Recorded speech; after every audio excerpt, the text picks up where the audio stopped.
भाई नीतीश कुमार जो है, हम ज्यादा उस पर टिप्पणी नहीं करेंगे वो क्या कर रहे हैं।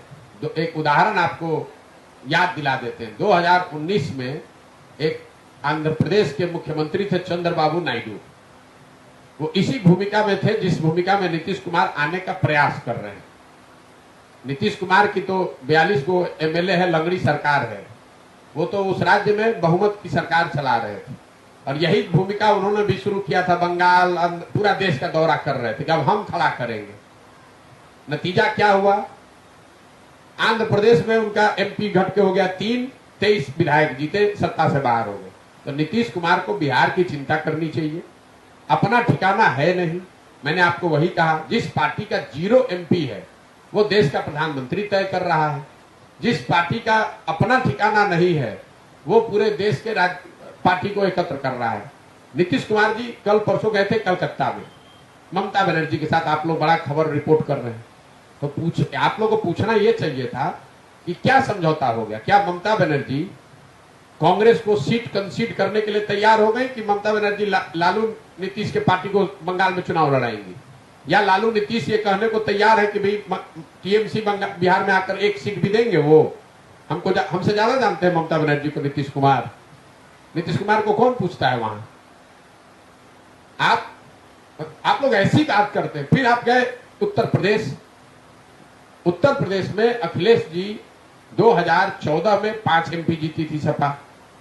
2019 में भी उनके 5 एमपी जीते हैं। और आप बात ऐसे कर रहे हैं जैसे लग रहा है कि 500 एमपी आप ही के पास है। तो 2 जीरो को जोड़िएगा तो उससे क्या होगा? अब हम ये बोलेंगे तो लोग कहेंगे कि ये भाजपा का बी टीम है। मेरे भाई, भाजपा के बी टीम आप हैं। आप अपनी दुकान चला रहे हैं। ये बिहार में मुसलमानों को मैसेज देने के लिए कि हम प्रयास कर रहे हैं, उनको भी मालूम है कि उस प्रयास से कुछ होना हुआ नहीं है। ये खाली डफली बजाने वाले लोग हैं। ये बैठ के जाकर वहां चाय पीना, प्रेस कॉन्फ्रेंस कर देना, अगर इससे विपक्ष मजबूत हो जाता तो आज से 20 वर्ष पहले देश विपक्ष मजबूत हो गया होता। ये लोग अपने घर से निकल के 5 किलोमीटर चल नहीं सकते हैं, कोई दौरा नहीं कर सकते हैं, कोई काम नहीं कर सकते। क्या राजनीति करेंगे? तो सत्ता की राजनीति करते हैं नीतीश कुमार। बिहार के मुख्यमंत्री नीतीश कुमार पर प्रशांत किशोर का ये बयान काफ़ी वायरल हो रहा है। ये बात सही है कि 2019 के लोकसभा चुनाव में चंद्रबाबू नायडू भी मोदी सरकार को उखाड़ फेंकने का दावा कर रहे थे। यही दावा आजकल नीतीश बाबू कर रहे हैं। हाँ, एक फ़र्क ज़रूर आया है। जहां नायडू बीजेपी को 200 सीटों पर समेटने का दावा कर रहे थे, वहीं नीतीश बाबू एक कदम आगे बढ़कर बीजेपी को महज 100 सीटों पर समेटने का दावा कर रहे हैं। 2019 में चंद्रबाबू नायडू भी विपक्षी एकता में जान फूंकने के लिए पूरी कोशिश कर रहे थे। नायडू को लगता था कि अगर विपक्षी नेता एक मंच पर आ जाएं तो बीजेपी को सत्ता से बाहर किया जा सकता है। लेकिन 2019 के लोकसभा चुनाव में नायडू की सोच धरी की धरी रह गई और बीजेपी ने 300 सीटों का आंकड़ा छू लिया। वैसे देखा जाए तो उस वक्त राजनीति में नायडू का कद नीतीश से ऊंचा था।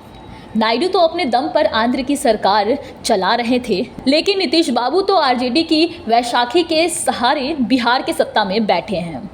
अगर गौर करें तो लोकसभा चुनाव के बाद ही विपक्षी दलों की एकता के बारे में सही तस्वीर उभर सकती है, क्योंकि यूपी में लोकसभा चुनाव में सपा और बसपा की एकता की बात करना दिन में ख्वाब देखने जैसा है।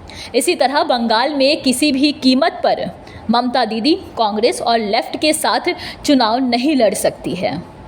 साथ ही दक्षिण भारत के क्षेत्रीय दल भी कांग्रेस के साथ लोकसभा चुनाव से पहले गठबंधन नहीं कर सकते हैं।